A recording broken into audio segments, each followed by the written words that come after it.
Hello from Xiamen University. This is my backyard. We have a nice little garden here with a little waterfall in the corner. When I first came here, we made this a little garden and I had a golf course. It's artificial grass and we had 3 holes and we had a little swimming pool in the back. It wasn't very big. It was only about this deep, about 3 meters long, but the boys loved to play in it. And then somebody in the Xiamen Daily wrote an article that said that the foreign professor at Xiamen University had his own golf course and his own swimming pool. Everybody thought we were very rich, but we are rich. To live in such a beautiful place as here, over here you can see the harbor, and up there we see the mountains. Xiamen University is the most beautiful campus in China, but I have the most beautiful location in Xiamen University for a house. So, over the years I've collected hundreds of old books written by foreigners about China 100 years ago, 200, 300 years ago, old books, maps. This book is in and about Amoy, Xiamen, 100 years ago. It has a lot of old photographs of what Xiamen was like 100 years ago. This book is a beautiful old book, sidelights on Chinese life, and this has old photographs, but it also, really amazing, it has a lot of color paintings, of what China was like back then. One of the most unusual things is what I did is hundreds of books, but most people will never read them. They can't find them. It cost me 1 million to find all these books and collect them. Most people will never see these books and never read them. So what I did was I took the most interesting things that foreigners wrote about China in Chinese, and I put them together in a book called Old Amoy in Foreigners' Eyes. And it has a lot of old color photographs and over 500 black and white photographs, as well as descriptions of what China was like. The foreigners 100 years ago really loved China, loved and respected China. But they also had a good sense of humor. So one of my friends, Chinese friends, said that they'd like to know more about American poetry.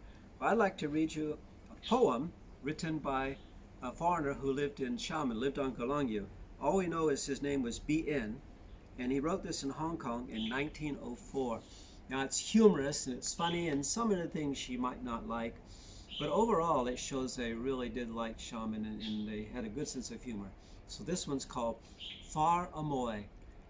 It's from the book, The Drumwave Island and Other Tales. Drumwave Islands, Golangyu in English. In Far Amoy, where they use their noses to wing the words that they wish to utter, life isn't always a bed of roses. You may have the bread and not the butter. For the gold of living has some alloy in Far Amoy. In Far Amoy, where the pigtail shiny more often circles the coolie's head, where the cult of honesty is less than tiny, and no one's silent unless he's dead, the sights, the odors, the sounds annoy in Far Amoy. In Far Amoy, of a summer morning, the sun glares down and your eyesight dazes, your frame with prickly heat adorning. In early autumn, what more amazes, your peace is broken by dungy coy in Far Amoy. In Far Amoy, when the nights are stifling, no slightest whisper of cooling breeze, mosquitoes revel in airy trifling, and crickets chatter among the trees. So nighttime gives but a little joy in Far Amoy.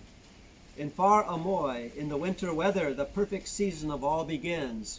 You love her shores and her hills together, and grant forgiveness for all the sins you daily suffer from cook and boy in Far Amoy. Now here's one. This is called Finale, and this is when the guy was leaving Xiamen.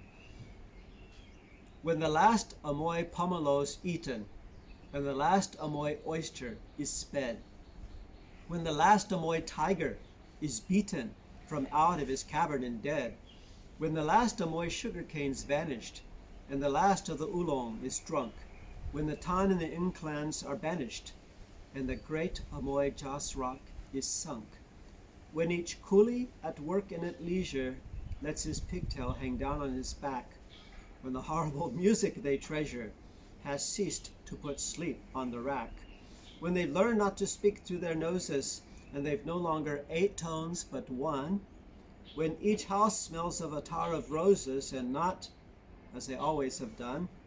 When typhoid is never more heard of, and water is drinkably pure, when there's not any plague to be scared of, and dengue is also a cure. When hushed is the humming mosquito, and crickets no longer annoy, this place may be perfectly sweet, oh, but 'twill be no longer Amoy. One last poem. Now these are all funny poems to them. Sometime I'll read you some serious poems, but this one's called Goodbye. Passing away, the smoke behind us drifting, the engine's thuds suggest the loss we rue. Measured and slow in strain like this uplifting, goodbye and best of luck to Kolong Su. Gazing behind, dim grows the shore and dimmer, and thoughts we foster creep into the gaze, for something makes the fleeting scene to glimmer with long-drawn memories of happy days. The rest has vanished, Lam Tayu still lingers, yet it too flickers, falters out of sight, like the last tingle fading from the fingers, when one clasped hands and bade a last good night.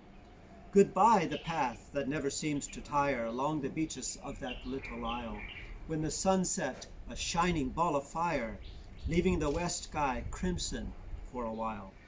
Goodbye our strayings on Amoy's old island, toward Tiger Temple neath a kindly sun, and Konchit Tai o'er rocky path in Byland, near idle wanderings all of them are done. Goodbye the friends, the staunch, the true and trusty, those we once loved and those who love us still. In these hot climes even friendship may grow rusty, now clear, distinct, now faded like yon hill.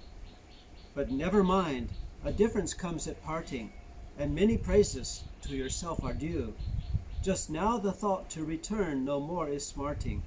Good night and best of luck to Kolong Su. I have the original diaries of foreigners who were here 100 years ago, 1850s, 1930s, even describing when the Japanese came here. One thing that was common about the foreigners here 100 years ago, 150 years ago, is they loved Xiamen. They loved the people, they loved the place. But they all left. Fortunately, I'm still here, 32 years. And hopefully I'll be here in another 32 years. So, have a good day. I'm going to go walk my wife. 我要去遛老婆，她遛狗，我遛老婆。拜拜。